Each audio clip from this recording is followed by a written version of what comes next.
Sim, Deus, Senhor,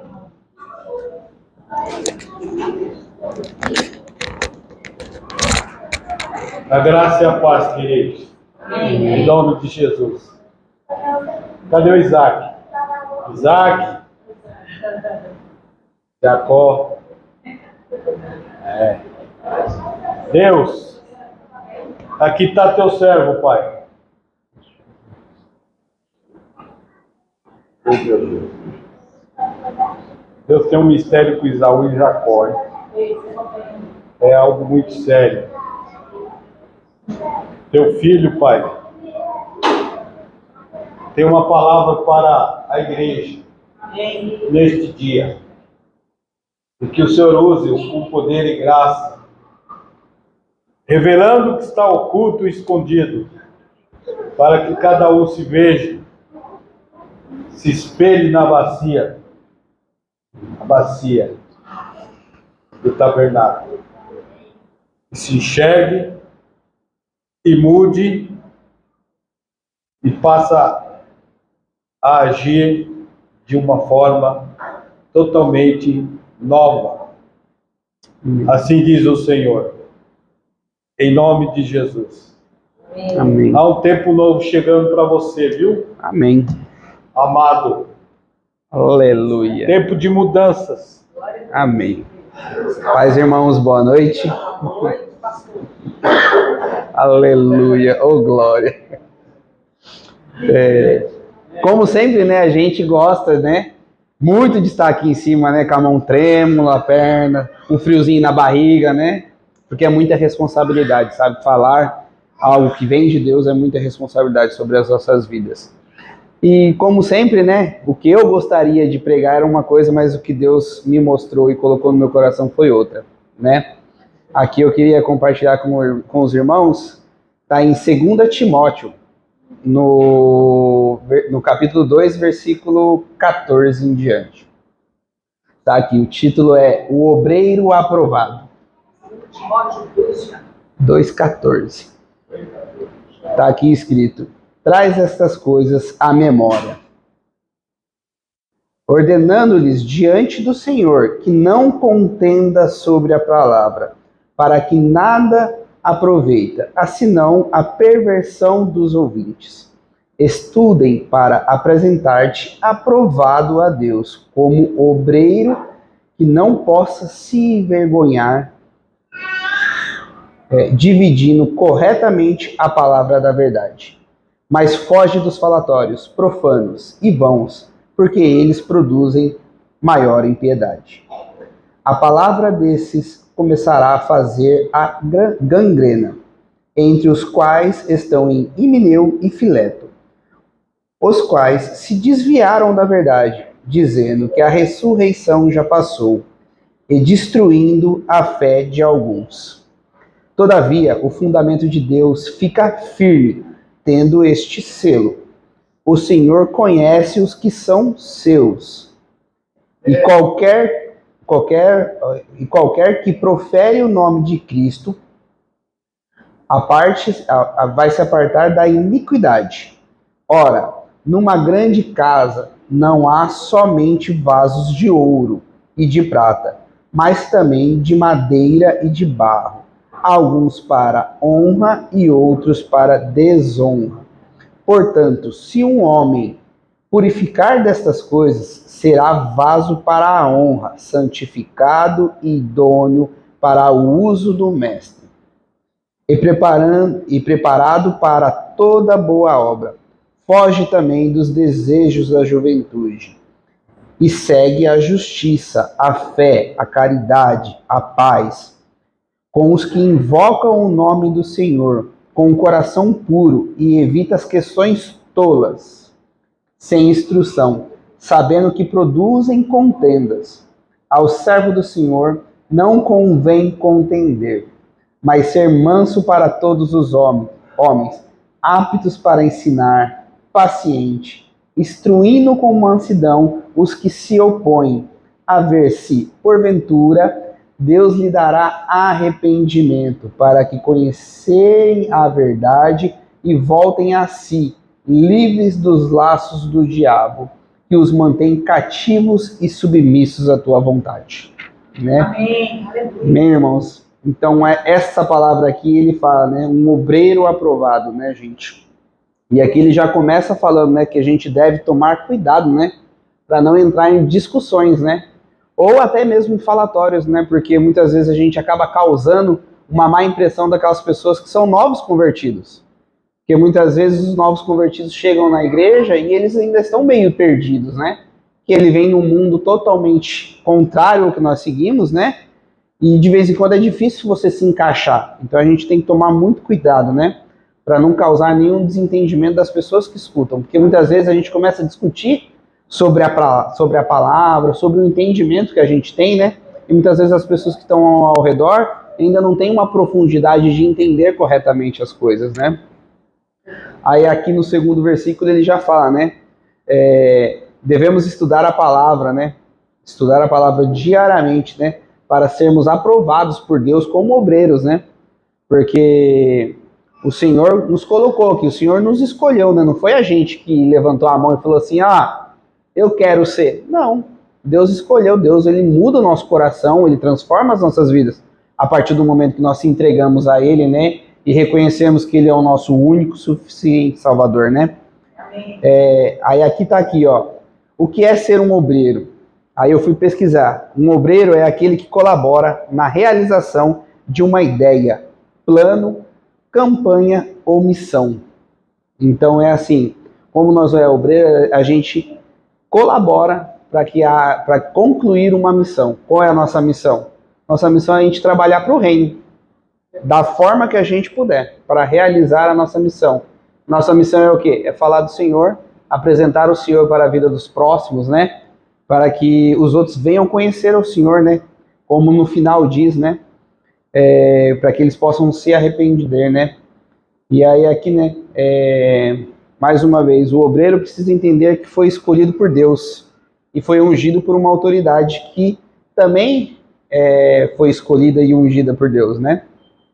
E a gente precisa cada vez mais, estar dispostos, né, a obedecer à liderança da igreja, do ministério que nós fazemos parte, né?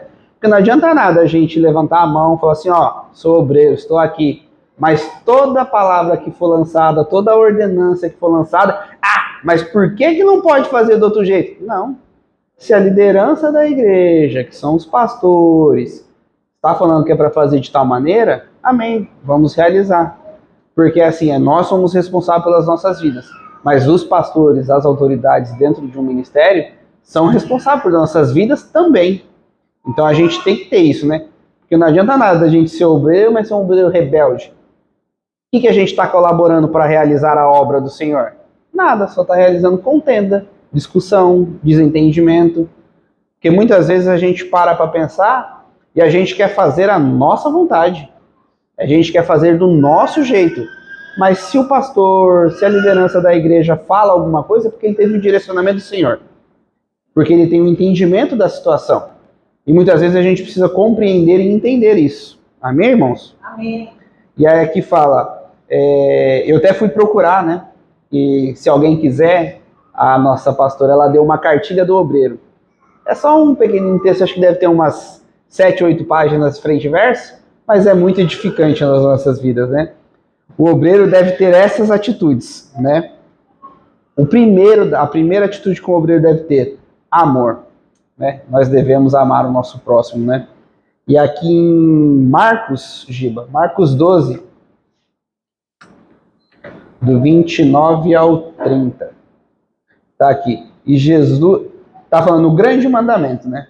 E vindo um dos escribas, ouvindo e discutirem, e percebendo que lhe havia respondido bem, perguntou-lhe qual é o primeiro de todos os mandamentos.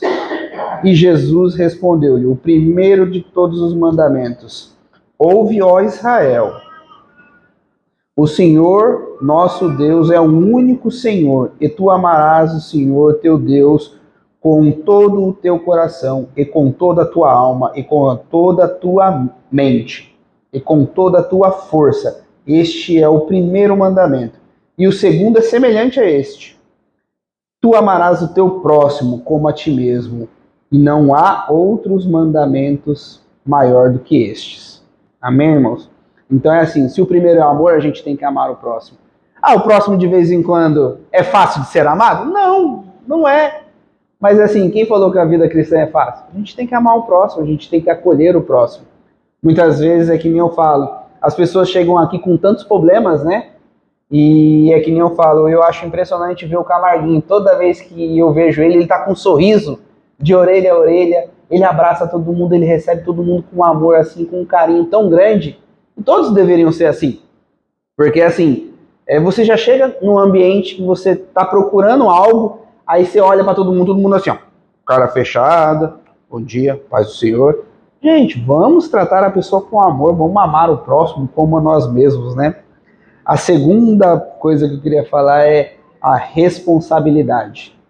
A partir do momento que nós aceitamos o chamado de ser obreiro na casa do Senhor, de colaborar com as coisas do Senhor, a gente deve ter responsabilidades.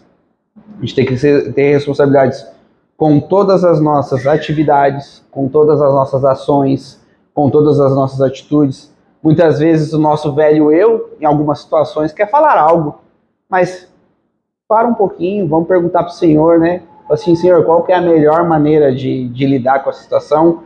Qual é a melhor maneira de lidar com as pessoas, né? E o terceiro é o compromisso, né? O terceiro, o compromisso com a obra do Senhor. O compromisso com o Senhor vai nos querer renúncia. A primeira coisa que diz lá na apostila é renúncia. Por quê? Porque todo mundo tem vontades e desejos. Eu, particularmente, no começo eu tinha muito. Tinha dia que eu não estava afim de ir para a igreja, por quê? Porque eu queria sair, eu queria ir para uma festa de família.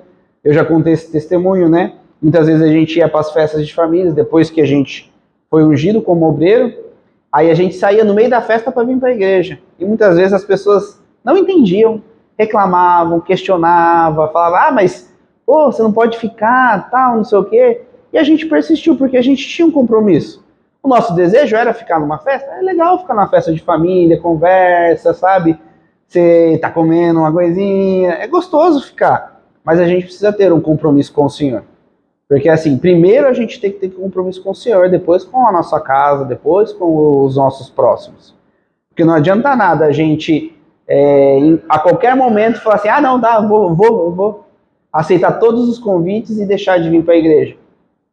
Qual é a nossa parte que a gente está fazendo na obra do Senhor, né? Amém. E aqui em Lucas, Ogiba, 14... Lucas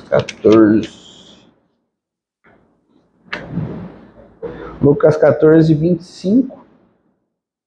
Está aqui o preço do discipulado.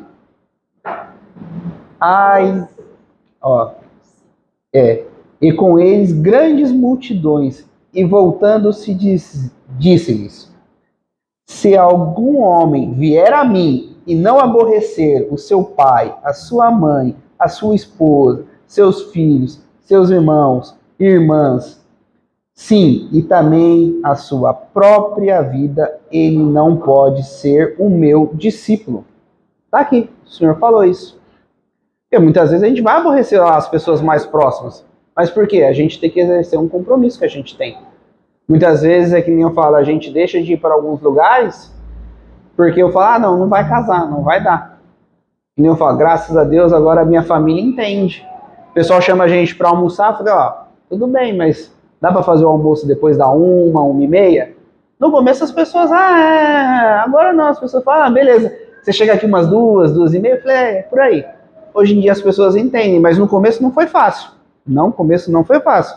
A minha vontade para agradar os parentes, agradar a mãe, um pai, a nossa vontade é, não, deixa, vou na igreja não, vou agradar meu pai.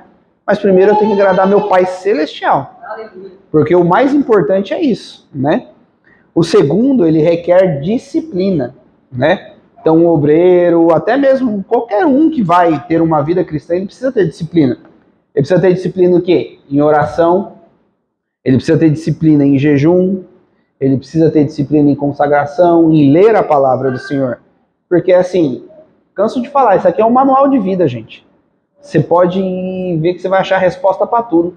E se você não achar resposta, você vai achar um caminho, um conselho, sabe? A gente pode se basear em todas as nossas atitudes que nós devemos tomar. Se a gente procurar mesmo do Senhor, o Senhor vai mostrar uma palavra que vai, alinhar conosco, né, o nosso pensamento. E requer perseverança, né? Porque muitas vezes é difícil, né? Que nem eu falo por mim, eu tenho uma dificuldade enorme em ler a palavra. Como eu tenho? Pego o plano para ler, aí eu falho. Aí eu falo, não, eu vou ler a Bíblia toda noite, eu falho. Aí, assim, tem dias nas semanas que eu falo, nossa, passo 2, 3 dias, eu não abri a palavra. E é que nem eu falo, a gente precisa ser perseverante. Ah, hoje eu não consegui. Hoje eu orei, o jejum eu não consegui fazer, eu esqueci do jejum. Não sei se vocês sabem, mas está tendo um jejum de toda sexta-feira. A primeira sexta-feira eu esqueci. Eu falei, meu Deus, esqueci. A pastora convocou um jejum, eu esqueci. Mas a gente precisa ter perseverança.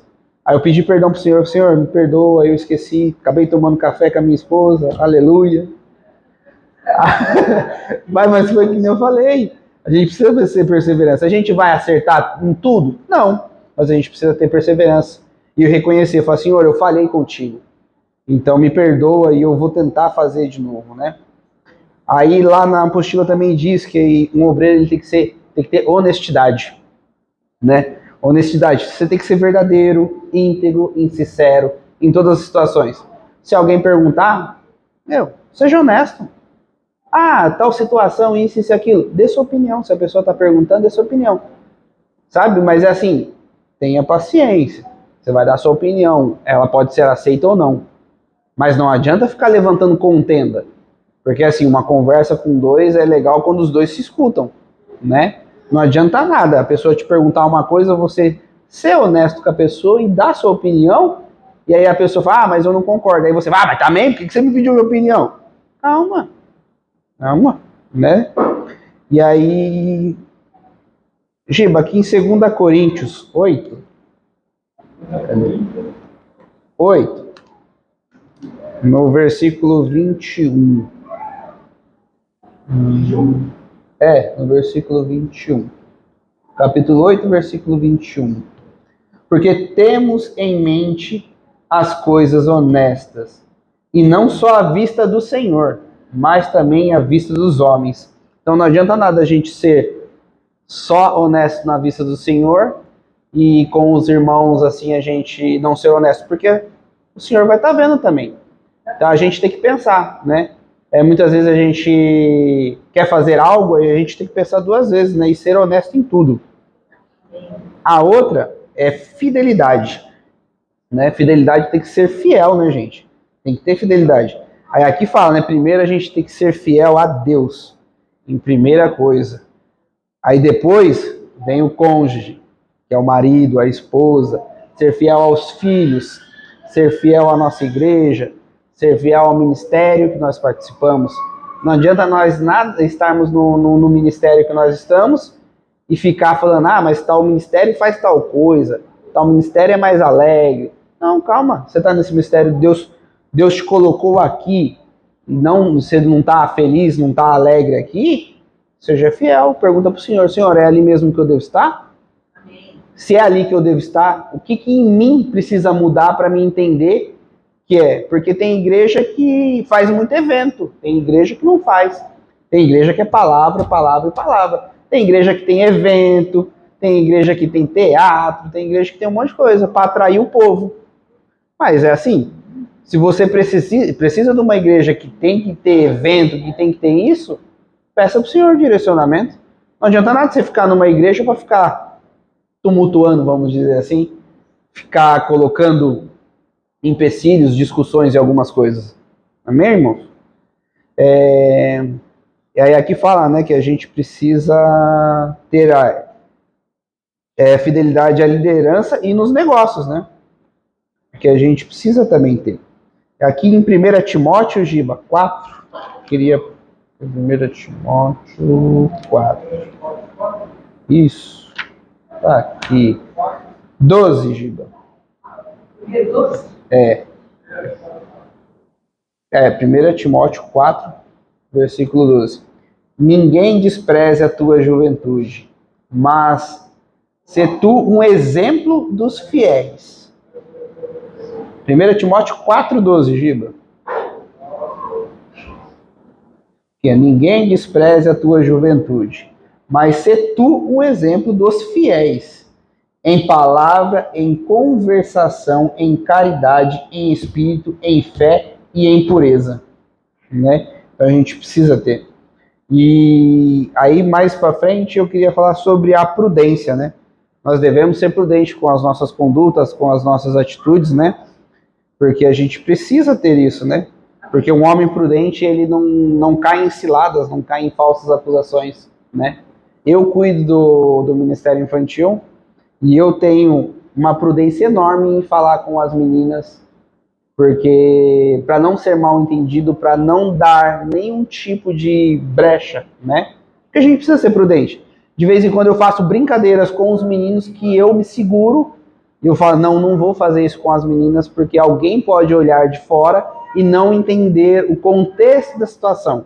Ver só alguma palavra, ver só alguma atitude e confundir. Então a gente precisa ser prudente em tudo, né? A gente precisa ter paciência e perseverança, né? E mais uma vez, a gente precisa ser muito paciente, gente. Não sei vocês, mas a gente lá na casinha, a gente tem que falar 3, 4, 5 vezes a mesma coisa. E aí a gente conversa, e a gente fala, e muitas vezes a gente fala assim, Deus, ajuda a gente. Porque assim, a gente fala, cuidado com o que você vai fazer da sua vida, cuidado para você não se arrepender das escolhas que você vai fazer agora. Aí acontece o quê? A gente acaba escutando a história, fala, a pessoa fez tal coisa, e não sei o quê. Fala, Senhor, vamos ter paciência, vamos ter perseverança, que um dia esses jovens vão aprender o caminho do Senhor. Até mesmo os adultos, porque tem muito adulto que dá cabeçada, fica dando murro em ponto de faca que não dá para entender. Tá vendo que tá batendo, tá machucando e continua batendo na mesma circunstância. E por último, eu queria falar sobre a disposição e disponibilidade, né? O chamado de Deus nos exige isso. Giba, em 2 Coríntios 12, 15.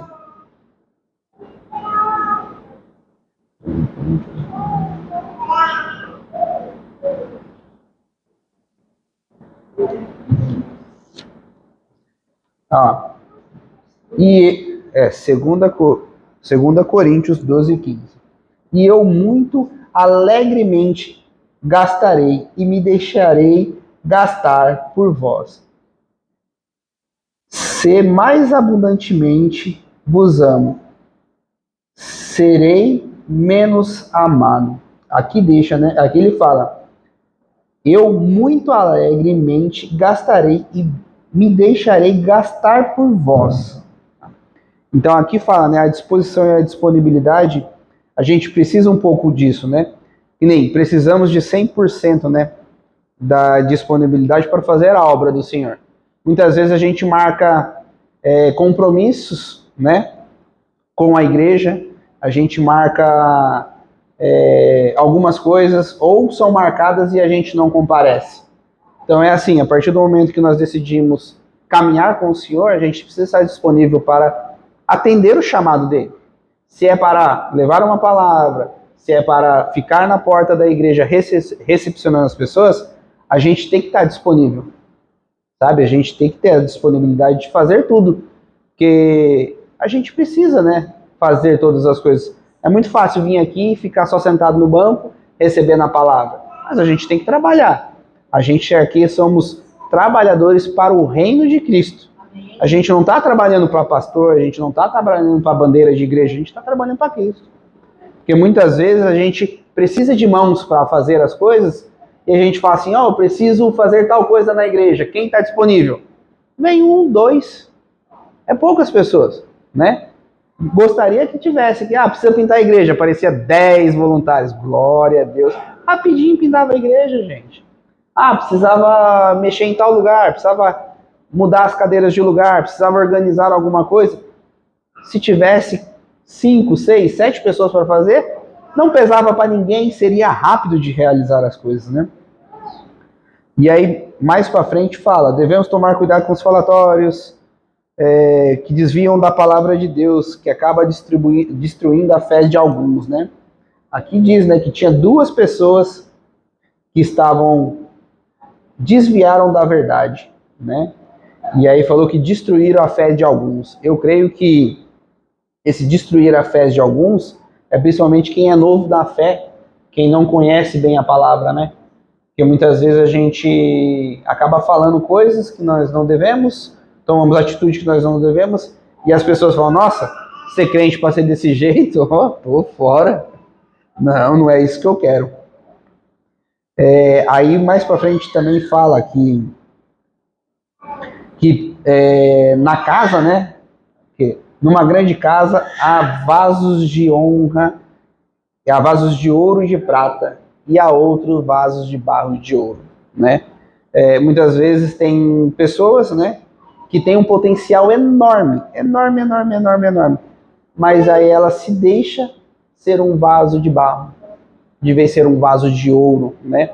Mas a palavra do Senhor diz, né, que é aqui, portanto, se o homem, Giba, está em 2 Timóteo 2:21, portanto, se o homem se purificar destas coisas, será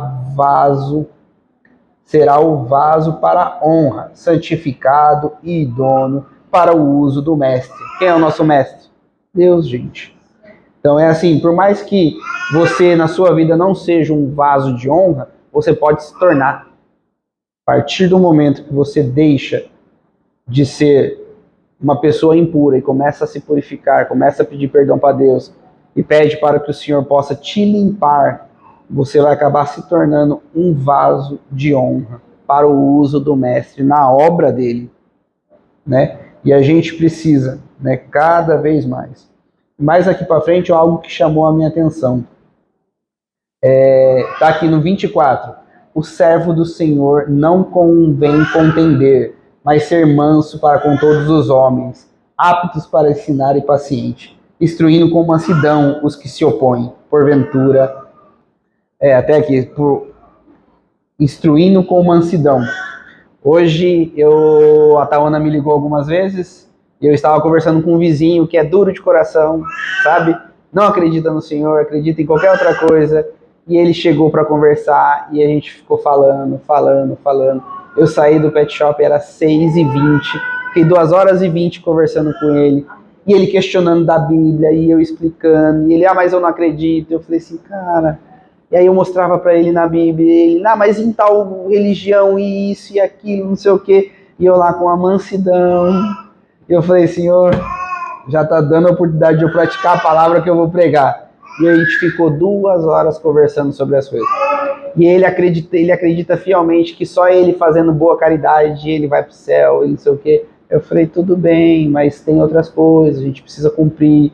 Não adianta você fazer caridade, idolatrar e ser idólatra dos outros deuses, porque o Senhor ele requer toda a glória só para Ele. A gente está aqui para servir o Senhor. E aí ele questionava e eu rebatia, ele rebatia e eu rebatia. Aí ele chamou a moça do comércio do lado. Aí a gente ficou numa reunião, os 3 conversando e falando com mansidão. Chegou no final e ele falou, cara, obrigado pela conversa. Você não foi um cara que impôs nada pra mim, quis ficar brigando não sei o que, não sei o que, não sei o que. E eu falei, amém, cara, obrigado. Tomara que você tenha entendido, tomara que eu tenha falado algo que mexeu com você, tomara que você, pra frente, consiga realmente acreditar no nosso Senhor, que Ele já veio, Ele pagou os nossos pecados, Ele veio para ser nosso Redentor, Ele veio para morrer por nós. E isso é o mais importante que você possa entender. Aí ele falou assim, não, dá para entender, tal, não sei o quê, mas eu tenho um monte de questionamento. Eu falei, se quiser vir conversar, vem, se eu estiver livre, a gente conversa, glória a Deus. E aí aqui no finalzinho ele fala, instruindo com mansidão os que se opõem, a ver se porventura Deus lhe dará arrependimento, para que ele conheça a verdade. Eu torço muito, porque ele é um rapaz... assim, muito humilde, ele é um rapaz muito tranquilo para conversar, só que eu espero muito que o Senhor, porventura, dê o arrependimento para o coração e realmente que ele possa conhecer a verdade, né? Porque ele fica falando um monte de coisa e aqui fala, e voltem a si, livre dos laços do diabo, que mantém cativos e submissos à sua vontade. Então tem muitas coisas que ele fala sobre algumas coisas que eu discordo completamente, vai totalmente contra a palavra do Senhor, e ele acredita fielmente nisso. Ele fala, não, porque na igreja que eu vou, eu falei, é porque isso, porque aquilo, eu falei, tudo bem. Mas é assim, se você conhecer a verdade vai te libertar. Ele, não, é que eu sou um cara muito questionador. Eu falei, tudo bem, não tem problema ser questionador. O problema é que nem eu falo, o problema é você não ouvir o que as pessoas falam e tirar suas conclusões. E aí eu falo para ele, sem deixar a gente terminar de completar uma frase, eu falo para ele. Eu falei, você fala, aí quando eu vou falar, você já não deixa eu falar, então deixa eu falar. Deixa eu colocar todo o meu argumento, deixa eu me explicar todo o contexto. Porque não dá para dar uma explicação em 2, 3 palavras. Não, a gente tem que explicar mais, né, irmãos? E que a gente possa realmente ter essa mansidão, né, para instruir as pessoas que se opõem. Porque é muito fácil você ensinar uma pessoa que já acredita, né, nisso aqui. É muito fácil você ensinar. Você fala, não, tá aqui, ó, beleza, tranquilo. Mas tem pessoas na sociedade que têm formações totalmente contrárias, que cresceram em famílias espíritas, que cresceram em famílias de Umbanda, que essa realidade que nós vivemos não é a realidade dele. Então tem muitas vezes que ele nem conhece, cara. Ele não conhece, ele tem dúvidas, ele questiona coisas simples. E que a gente possa realmente ter mansidão, né? Para que a gente possa ser um obreiro aprovado do Senhor, um servo do Senhor, né? Que possa amar o próximo, né? Como ele nos amou, ter a responsabilidade, o compromisso, que a gente possa ter a paciência, né? Que a gente possa realmente poder ser aprovados pelo Senhor, né? Em tudo que nós formos fazer, né? E eu queria deixar um último versículo, Giba, em Efésios 5. Efésios 5, 1 e 2, Giba, só comecinho do texto. Sede, pois, seguidores de Deus, como filhos queridos, e andai em amor, como também Cristo nos amou e se entregou a si mesmo por nós, em oferta de sacrifício a Deus, em cheiro suave, né? Então, é assim, Deus já se sacrificou por nós, gente. E Ele nos escolheu para realizar a obra dele. Então, que nós venhamos ser obreiros, colaboradores, que a gente possa ser servos do Senhor, que sim, esteja dispostos, né, a falar do amor e da bondade dele e ser assim responsáveis, né, com a obra do Senhor que ele confia nas nossas mãos. Cada um aqui tem os seus dons, né? Temos uma evangelista que o dom dela é falar de Deus para os outros. Eu não tenho tanto esse dom. Glória a Deus pela vida dela, que ela possa fluir no dom dela. Tem pessoa que tem um dom de ensinar. Glória a Deus pelas pessoas que têm um dom de ensinar. Eu ainda estou aprendendo grandes coisas. Eu tenho ensinado algumas coisas para algumas pessoas. E eu fico grato pelo Senhor. Porque eu não me considero uma pessoa totalmente intelectual. Eu não considero uma pessoa que saiba me expressar muito bem. Mas Deus tem me usado de vez em quando para falar do amor de Cristo para pessoas que não são da igreja. E eu creio, né, que isso é um trabalhar de Deus na minha vida. Porque a gente não nasce pronto. A gente nasce com os nossos dons, que o Senhor já concedeu para nós. Mas nós vamos na caminhada, melhorando, crescendo, se aperfeiçoando, sendo usado cada vez mais pelo Senhor nas nossas vidas. Amém, irmãos? Até aqui o Senhor me deu, né? Eu espero que todos tenham entendido e que todos venham falar do Senhor para o próximo, amar o próximo como o Senhor nos amou. Amém, irmãos?